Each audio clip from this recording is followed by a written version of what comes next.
మనతో పాటు హరీష్ రెడ్డి గారు ఉన్నారు, టీఆర్ఎస్ పార్టీ రామగుండం నియోజకవర్గ నాయకులు.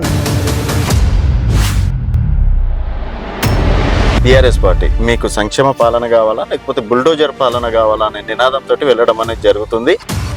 ఫస్ట్ ఆఫ్ ఆల్ కాంగ్రెస్ నాయకులే బహిరంగంగా బాటంగా చెప్తున్నటువంటి విషయం ఏంటంటే 22 నెలల కాలంలో రాష్ట్రం మొత్తం పూర్తిగా అధ్వానంగా తయారై. అసలు బుల్డోజర్ పాలన అంటే మనకి యోగి ఆదిత్యనాథ్ ముఖ్యంగా గుర్తుకొస్తుంది. సో అదే బుల్డోజర్ పాలన ఈరోజు మీరు జూబ్లీహిల్స్ నియోజకవర్గంలో అంటే ఆ సెంటిమెంట్ అనేది మీకు వర్కౌట్ అవుతుంది అనుకుంటున్నారా? వాస్తవానికి మేము ఎక్కడ కూడా సెంటిమెంట్ గురించి ప్రస్తావిస్తలేము. కాంగ్రెస్ వాళ్ళకే మరి తలకాయ ఖరాబ్ అయిందేమో నాకు తెలియదు, కానీ మీరు చేసినటువంటి 6 లక్షల కోట్లకే మిత్తిలు కడుతున్నా అని చెప్పేసి ప్రతి సభలో ప్రతి సమావేశంలో చెప్పినటువంటి మాట. దీన్ని ఒక సామెత ఉంటుంది, జూట్ బోల్ బార్ బార్ జూట్ బోల్ అని చెప్పేసి. ఒకసారి కాదు 10 సార్లు అబద్ధం చెప్తే ప్రజలు నమ్మే పరిస్థితి ఉంటుంది అని చెప్పేసి అదొక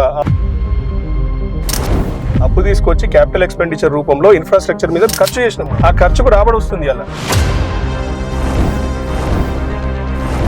ఇక్కడ చూసుకున్నట్టయితే Naveen Yadav local candidate. So definite గా మేము నవీన్ యాదవ్ కి అవకాశం ఇస్తామని చెప్పేసి చాలా మంది మనకు చెప్తున్నట్టు.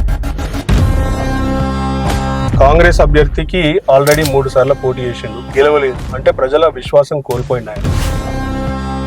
గడిచినటువంటి 56 ఏళ్లలో ఉన్నటువంటి వ్యక్తులు ఎవరైనా టీజీఆర్ నాన్ లోకల్ అంటే ఏమంటారు, దౌడవాళ్ళు ఉంటుంది ఇంకొక మాట. అటువంటి భావన తీసుకొచ్చి ప్రజల్ని డైవర్ట్ చేస్తాము, డీవియేట్ చేస్తామని అనుకుంటే ప్రజలంతా పిచ్చోళ్ళు కాదు, వెర్రోళ్ళు కాదు.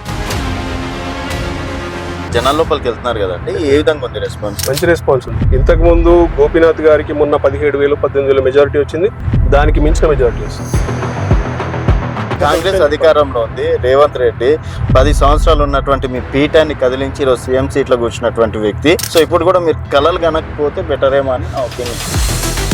First of all Revanth Reddy 10 ఏళ్ల పీఠం కదిలించిండు అనేది పొలిటికల్ డైలాగ్. అది రేవంత్ రెడ్డికి సూట్ అవుతుంది, మనకు సూట్ కాదు.